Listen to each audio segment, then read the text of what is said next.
All right, everyone. We have a 2016 Redux, link in the description, archived, of course. I was told by pretty much every liberal commentator that when Donald Trump was reelected, he would collapse the economy. This is a doppelganger of 2016, when I was told by every liberal commentator that Donald Trump would collapse the economy. Everything that he does inevitably leads, supposedly, to disaster. Tariffs, cracking down on the border, various diplomacy, basically the whole nine yards. Everything that he does has to be, of necessity, completely wrong. Instead, the opposite is true, and it was true before. I remember there was a Krugman article, actually. It was from 2016. During the election, he predicted that if Donald Trump was elected, that there would be another Great Depression. He then predicted, hilariously in 2020's election that if Joe Biden was elected, the economy would soar ahead. Basically, bet against Paul Krugman. It's probably a good bet. Uh, don't take him to Vegas. We'll put it that way. The fact is that the economy right now is gliding ahead. Now, it's not roaring ahead, not yet. It's not skyrocketing, but inflation has been tempered. You have reasonably good GDP growth. You still have low unemployment. Supposedly that was supposed to, spike really, really hard because of the tariff war, although there's really not much of a tariff war. It's more Trump threatening tariffs and then negotiating with other countries, which was always the point to begin with. Let's put it that way. So it turns out that all of the negative predictions that were made, none of them actually came true.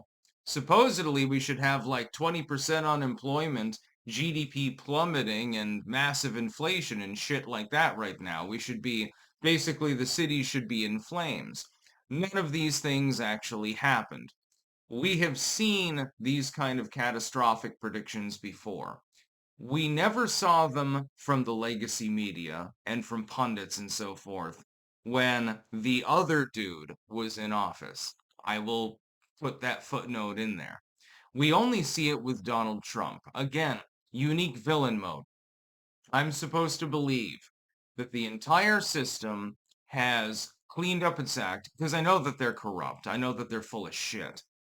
All of a sudden, though, they decided to tell the truth and warn the public of this evil Nazi that's going to take power and destroy your economy. And he's going to put people in concentration camps, like the Obama cages for kids and stuff like that. He's going to do things that other administrations have already done that you never called out when they were doing it. Very, very interesting now, isn't it? Or doing something different, and different is bad. Different is evil and insane. And if you do something different, oh my God, you might rock the boat. I would say at this point, the ship of state needs to be rocked a little bit. I have a feeling that we need to rock the boat a little bit more. With Donald Trump, what you get is a businessman who is trying to do, I believe, a good job. I think he's doing this in part for egotistical purposes, by the way. Let's fully admit it. Part of it is he does want to be loved. I remember when the liberals used to chant that actually back in like 2017. Oh, Donald Trump is obsessed with the idea of being loved. Yeah, that's a good thing. He wants to be liked by the public. How is that a bad thing? It sounds like, he'll actually try to do a good job. We haven't seen that in some time.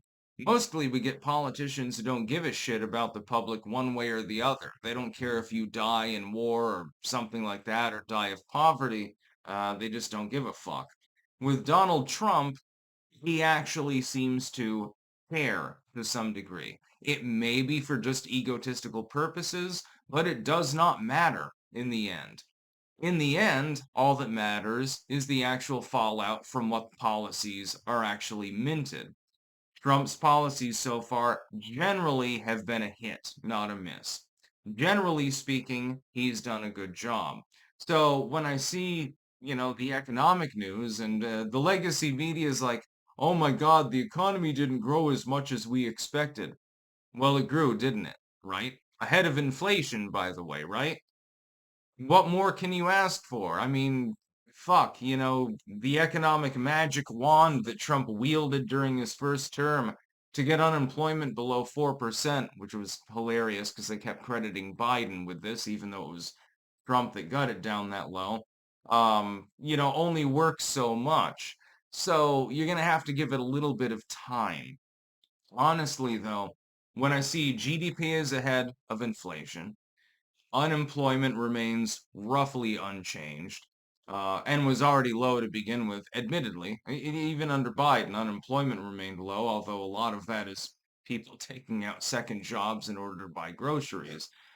When I see that inflation remains on the low side, when I see that Trump is at least making an attempt at diplomacy in foreign countries, although I do not approve of some of the decisions that he's made, some of his statements with regards to Israel and Palestine, Ukraine and Russia, I'm iffy on those. But at the same time, he is trying to force negotiations in both countries, warning the Israelis, please do not attack the Iranians, telling the Russians, hey, the timetable has changed. You need to get to the table right now because you've got less than 2 weeks before I just shit can you, basically.